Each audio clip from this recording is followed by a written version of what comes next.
¿Por qué Metallica? La música es el ambiente en el que nuestras vidas corren. Allí las cosas, las personas y los momentos se incorporan a una cadencia expansiva. Para algunos, la música es efímera porque muere en cuanto se crea. Para otros, es un elemento esencial de cada día que se interna en lo más profundo de la existencia y, si bien fenece, su huella es imborrable en el alma. Porque hay personas cuyos días transcurren a través de la música techno, de los clásicos europeos o de la ópera. ¿De dónde su elección? Su elección no es otra cosa más que estilos de vida. Más que gustos, estamos ante maneras de ser. Cuando la música se convirtió en una mercancía, en algo que podía reproducirse una y otra vez en grabaciones, quizás se volvió algo más efímero todavía. Cuando el oído privilegiado del músico fue depreciado con tecnología que afina, corrige arreglos y pone parches en las pistas, justo en ese instante se perdió mucho de la espontaneidad, la chispa y la singularidad constitutivas de la música. Preservar así la música fue una manera de herirla para matarla lentamente. Las generaciones del último medio siglo hemos crecido viendo con entera normalidad la música grabada, puesta en paquetes para llevarse a casa. Ahora puede cargarse a cualquier parte, se transporta y escucha hasta hacerla monótona y plana. Posiblemente hemos conseguido que la música pierda su ritualidad. La mística que rodeaba al músico es suplantada por la fama y la publicidad. Saber cantar, componer y ejecutar ha pasado a segundo plano. La percha es lo que importa. Ya las maravillosas computadoras harán milagros en el estudio. Los medios y las redes se encargarán de convertir en virtuosa a la bodega de silicones que sale de gira por todo el mundo. Está más que probado que la industria de la música posee todo, excepto música. La música ha de tener genio, de faltarle, pierde grandeza para convertirse en algo que entretiene y distrae, mas no cala hondo, no despierta pasiones, no inspira ni conflictúa, no hace pensar. En el rock hay pocas excepciones de no músicos capaces de producir cierta magia con sus instrumentos, a veces muy contadas. El ruido con sentimiento puede despertar algo muy parecido a lo que la música crea. El punk, por ejemplo, cuando inició, se refugiaba en las bodegas de la periferia industrial inglesa. Sin proyectos de grabaciones ni giras, sus ejecutantes ignoraban tanto los rudimentos de la música que desconocían principios elementales para tomar los instrumentos correctamente en sus propias manos. El dolor, el desencanto, la desesperación, el odio, el hambre, la angustia eran las musas del punk que escupía la cara y pateaba la entrepierna de sus ejecutantes. Con esa actitud, el punk se enfrentaba al mundo. El punk murió cuando se le tradujo a productos discográficos, cuando inició el éxodo de galerones, callejones y bóvedas para presentarse formalmente dentro y fuera del Reino Unido. El punk, como todo eso que compramos bajo el nombre de música, terminó siendo de plástico.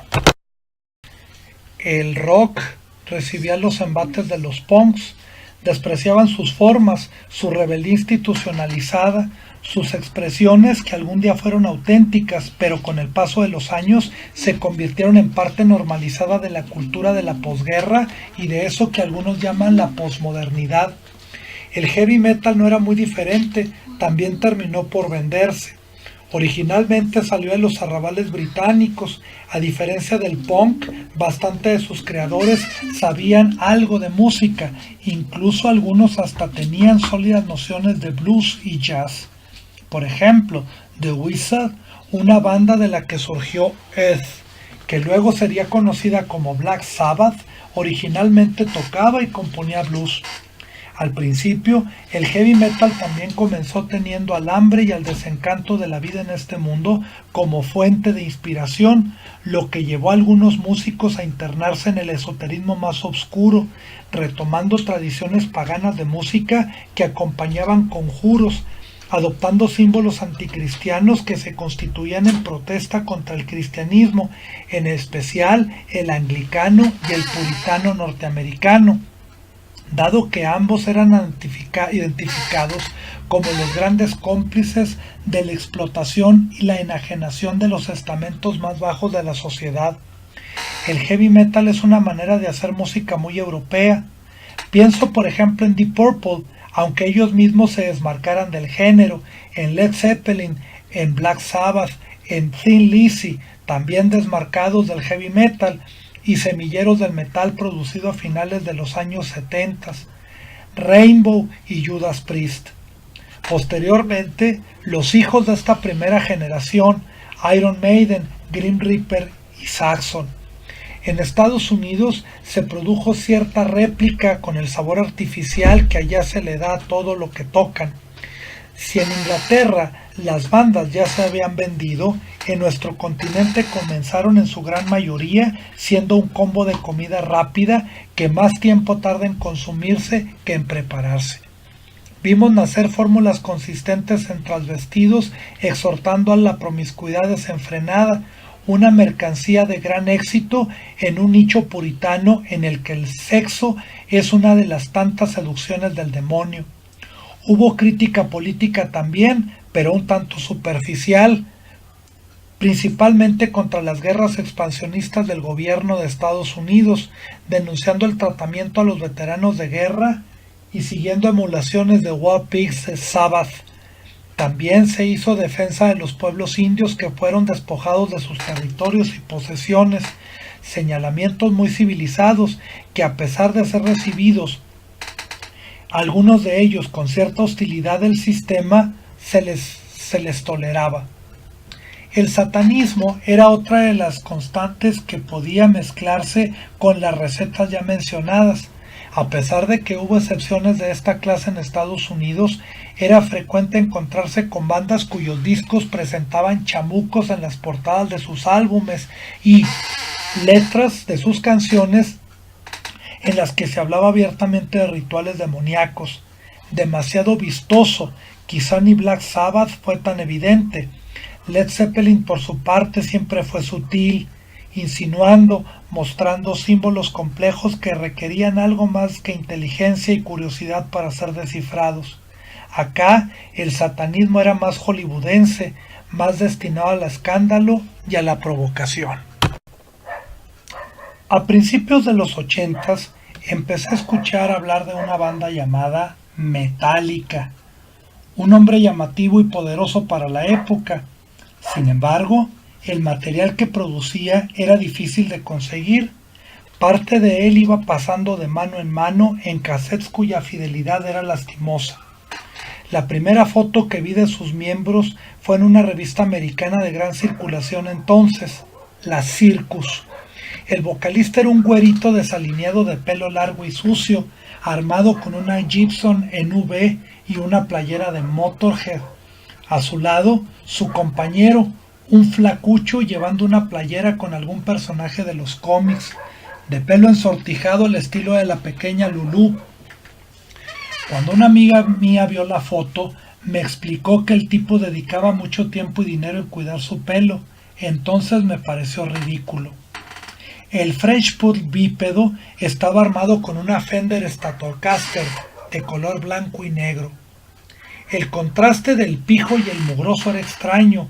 Fender y Gibson combinaban bien en manos de quienes sabían hacer música. Por entonces Scorpions era un buen ejemplo a seguir en esta materia. Recuerdo aquella foto, la mitad de la página y unas cuantas líneas al pie en las que se hablaba de una banda naciente con mucho empuje y un futuro incierto. Con los meses las apariciones de Metallica se hicieron más y más frecuentes. Ya no era media página, se les dedicaban crónicas enteras en las que se narraban los conciertos de Cincinnati, Chicago y Nueva York. Fotos de doble página en las que el güerito lucía más mugroso y desarrapado que antes, pero ahora parecía ser un encantador de serpientes. La audiencia, que por aquel entonces tenía más o menos educado el gusto, gracias a las buenas bandas europeas que visitaban los Estados Unidos, se dejaba seducir por los recién llegados. Metallica se había hecho un espacio para sí. Sus discos seguían sin aparecer con facilidad, pero había algo en ellos que jalaba a los adolescentes. Das Hoffman, Creeping Death, Metal Militia y For Whom the Bell Tolls fueron disparos que cautivaban casi al instante. Al escucharlos nacía el deseo de ir a algún concierto para escuchar esa energía viva. Metallica tenía algo poco usual. Su sonido era tan poco cuidado, más bien sucio, tan fresco que nos resultaba cercano y tangible.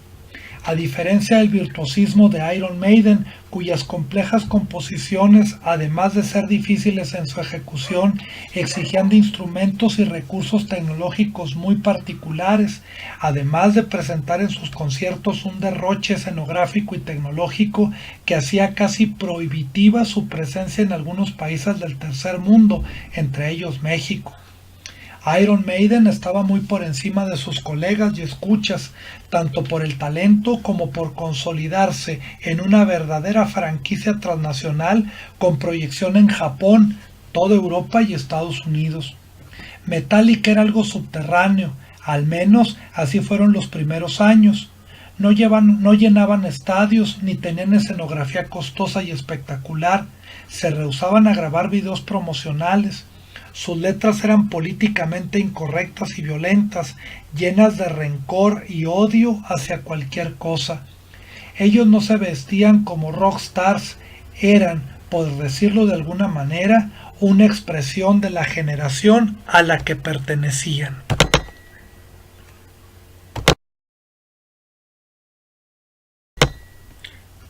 Por esos días circulaba una fotografía del Festival Británico del Castle Donington de 1985.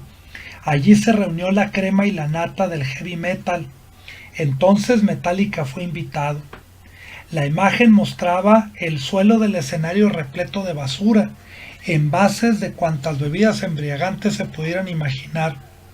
Metallica tocaba entre la porquería, y dicho sea de paso, porquería también. Carecían de equipo que limpiara el desorden, estaban solos, eran un grupo subterráneo. Ahora entiendo que todo este desorden y esta etiqueta de banda independiente era parte de la marca que estaba construyéndose, pero hace más de 30 años lograban una imagen impactante que definía un estilo de hacer o vender el rock. Andar de gira por el mundo, conocer países lejanos, encontrarse con gente que coreaba sus canciones gracias a la transmisión de mano en mano que llegaba hasta Finlandia y Polonia. Metallica se dio a conocer gracias a ese halo de clandestinidad que tanto encantaba. La portada y título de su primer álbum fueron censurados por la compañía de discos. Se llamaría Metal Up Your Ass. Sobre esta leyenda, un excusado del que salía un cuchillo brillante sostenido por una mano extraña. En realidad parecía algo así como un mal chiste de la célebre revista Mad. Sin embargo, la imagen se mitificó gracias a la prohibición. Se imprimieron miles de camisetas con la perturbadora imagen. Aún se siguen produciendo, recordando aquellos días de restricciones y rebeldía. Se reconfiguró el disco sustituyendo el inodoro por un martillo sangrante sostenido por una mano en sombras, ahora titulado Kill 'Em All. Quizá el cambio resultó más enfermo, lo cierto es que hizo legendaria a una banda de talento más bien gris. Metallica ha acumulado una cantidad incalculable de grabaciones no oficiales.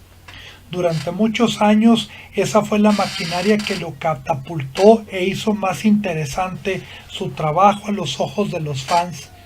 Todos queríamos escuchar el registro en vivo de las cosas que hacían en Dinamarca, Los Ángeles y Londres, saber con qué vulgaridad se dirigiría el famoso güerito a la gente, qué insulto les proferiría para recibir aplausos y ovaciones.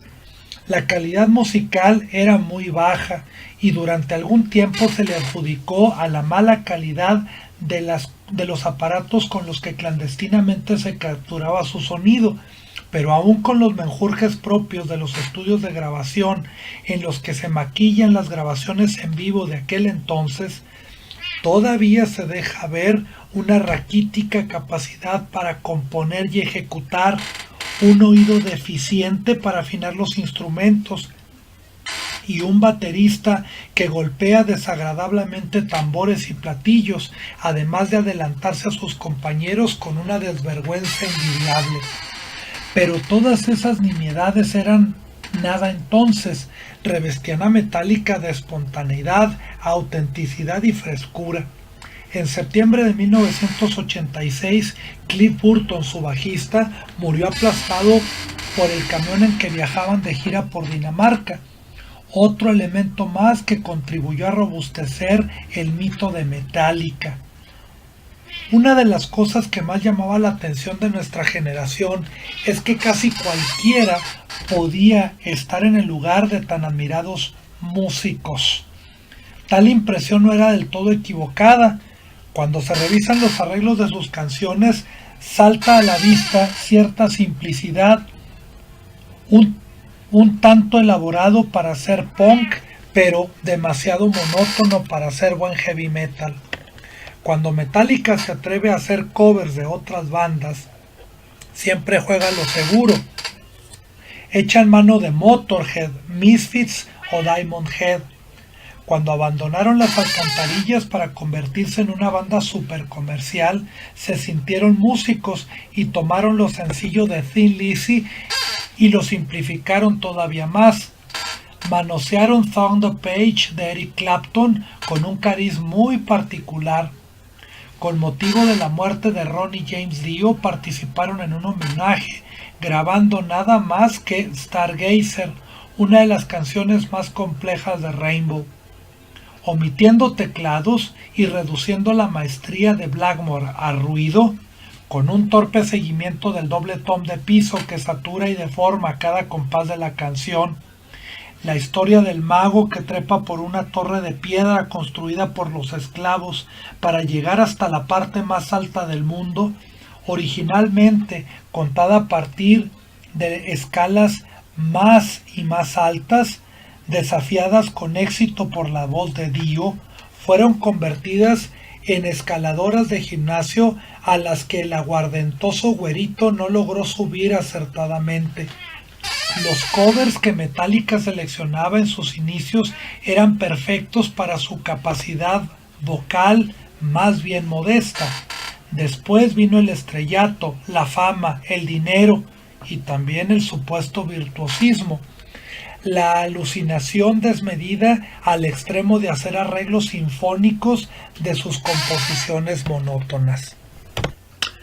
Bandas contemporáneas de Metallica como Obsession, Metal Church, Warlord, Sigrid Tongold, Virgin Steel, Armored Saint y Trauma contaban con mejor técnica musical, letras más cuidadas y es justo decirlo, menos contactos en la industria. ¿Por qué entonces ellos no llegaron a donde Metallica?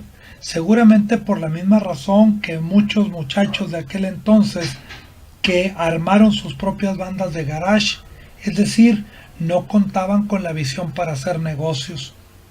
Desde el nombre, Metallica, se hizo un plagio de una fanzine metalera de Los Ángeles. Con habilidad supieron aprovechar cada oportunidad que les salía al paso. De ahí que hayan convertido su banda en una mercancía que superó las vendimias de Kiss, que décadas atrás tanto escandalizaron a los buenos músicos del rock. Metallica pasó de ser una pequeña cofradía que se reunía en agujeros de la costa oeste para convertirse en un genérico de suma popularidad. Creo que jamás imaginamos que Metallica haría videojuegos, películas, una fundación, muñequitos, libros en los que se contarían las emocionantes vidas de sus miembros que han dejado y retomado la cocaína cientos de veces a lo largo de los años. Metallica era ruido amigable, un caso raro en que la música podía sustituirse con cierto espíritu indómito. Bueno, al menos esa fue la estrategia que siguieron para hacerse presentes. Con todo, Metallica marcó una generación entera, para bien o para mal. Todavía cuarentones y cincuentones escuchamos esos viejos álbumes que tanto nos decían. Metallica nunca será de la nobleza. Hace falta mucho más que actitud para escribir páginas dentro de la historia del rock. Con el oído menos aturdido y más entrenado, todavía sigo preguntándome por qué Metallica sigue siendo tema, por qué todavía se le reprocha haberse vendido en un mundo donde pocas cosas no están a la venta.